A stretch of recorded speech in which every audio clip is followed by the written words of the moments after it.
guide. In this episode, we will talk or explore how digital tools are transforming early learning and what risks come with them.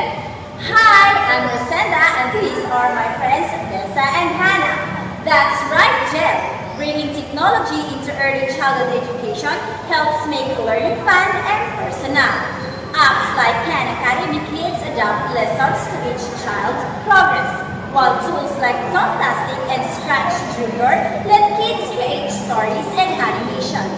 Exactly, Rosenda. And what's amazing is how these apps encourage creativity, exploration, and independence. Children are not just playing, but they are also learning through exploration using technology and AI learning platforms or educational platforms. Yes, and platforms like Classdojo and CISO help teachers connect with family through photos, updates, and behavior reports, building a bridge between school and home. Parents can see what their children are learning and even celebrate small achievements instantly.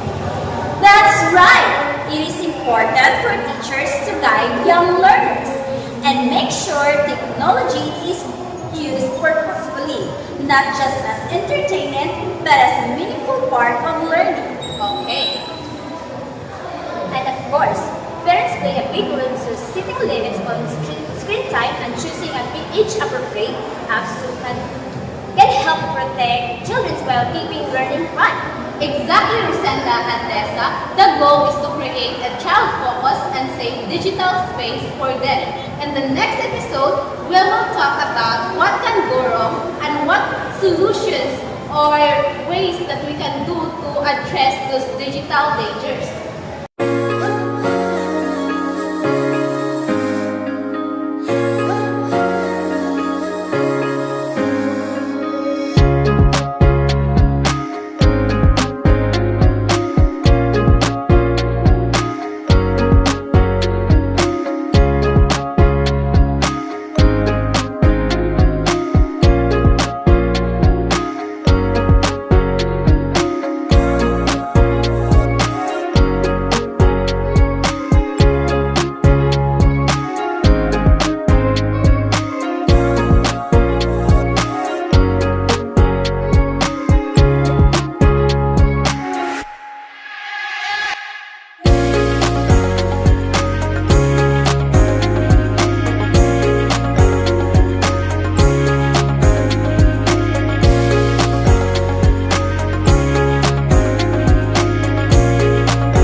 Now you choose your story. So what would you like to have?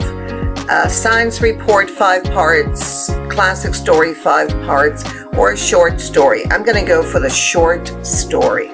So here goes for the short story. Now notice it tells you the short story has a beginning, a middle, and an end, right? All right, so let's start. Well, we know all that, but okay, so let's click on the beginning. So we're going to develop a story. Okay, so you get an explanation for that. So let's pick a setting. Let's pick this one. Yeah, it looks pretty good. Let's pick that one. That looks really exciting.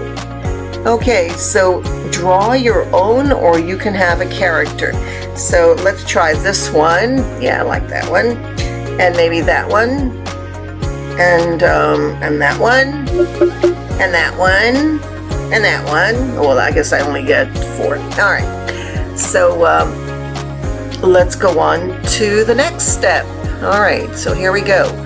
The next one is right there. So you hit. It's very intuitive. All right. So these are my characters. Now remember, I need a beginning. So let's click on Start for my story. So start your scene. All right. Here it comes. Okay. So it's recording. Notice. Hi there, everybody. Good morning. I hope you slept well. I'm not sure that I did. I had this really strange dream. Would you believe it? I dreamt that I was on a spaceship and I was flying to this crazy planet with these crazy characters that look just like you guys.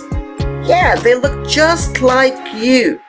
Wow, that is amazing, isn't it? All right, so let me stop here and go on to the next. All right, so notice we can have all this background. All right, so that's the beginning, and then we're gonna get the middle, and then we're gonna get the end, and then we're gonna hit finish over here, and that's when we finish. And that's it. So let's hit finish before the time, even though we don't have a middle and we don't have an end. But you can do this on your own, or do you want me to have a real story here for you? Not sure that's what I want to do, so I'm going to finish it. So that's how it's done. You hit finish when you think you're ready, and it should finish.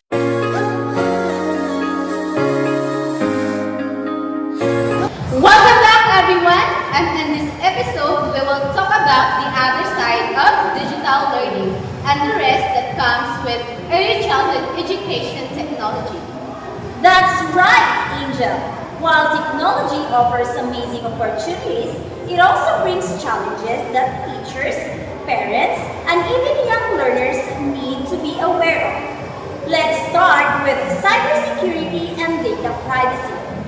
Many adaptive learning platforms collect data to personalize lessons, but if not protected, that data could be misused or stolen. Next, there's content safety because some apps shows inappropriate advertisements or other links that are not safe for the children. So the teachers and parents must always check what their children or pupils are seeing while using their gadgets, technologies, and AI learning platforms or educational platforms. And don't forget overexposure to screen time. Too much device use can take away from play, socializing, and physical development that are important for early learning. Exactly. Technology should support learning, not replace real-life interaction. Finally, there are ethical issues like algorithmic bias and digital surveillance. Where software advice may be unfair or track children too closely. So identifying this risk is the first step. In the next episode, we will discuss how these digital dangers affect the children, their teachers, and their families in their real-world settings.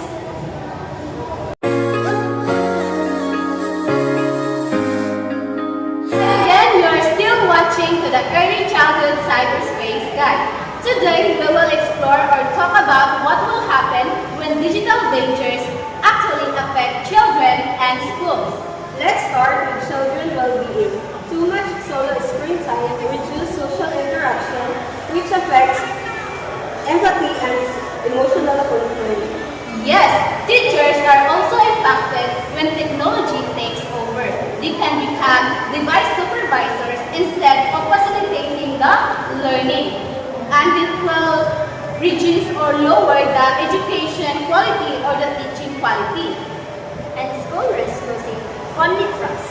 Privacy breaches and exposure to bad content can damage the school's reputation and the trust of the parents and the place of the teachers. That truly shows the ripple effects of digital risks. It is not just about screen time, but the systematic consequences for the whole learning environment. Sanda, I know you have a powerful example that illustrates this point on a much bigger scale. Here is a real-world example. During the pandemic, schools depended heavily on educational technology. According to UNESCO 2003, that over-reliance made inequalities worse, especially for children from low-income families. So technology is not the answer. What matters most is how teachers and parents guide its use. Coming up next, we will share practical strategies for digital learning. And now, let's talk about how we can keep technology and purposeful in early learning. For cybersecurity, teachers should use only students' initials when sharing digital work and ensure all companies sign a data privacy agreement. For content safety, teachers should practice co-viewing, watching, and discussing apps together with children to guide their understanding. To prevent screen-over exposure, we can create a tech diet. Short brush or screen time, balanced with our hands-on play and physical activities. And for ethical issues, school must review new apps for unfair bias and avoid over-reliance on AI or tracking features. So here's our recommendations or practical strategies on wellness literacy. So first is prioritize and plug digital literacy, and then the second is let the teachers and parents be the guide. So the teachers and the parents will guide and facilitate their children and pupils when they are using gadgets and online learning. So next is create a homeschool digital wellness compact. And emphasize creativity over consumption. So teachers and parents should encourage their children and pupils to be creative when using online learning platforms. And next is teach empathy and respect through digital citizenship.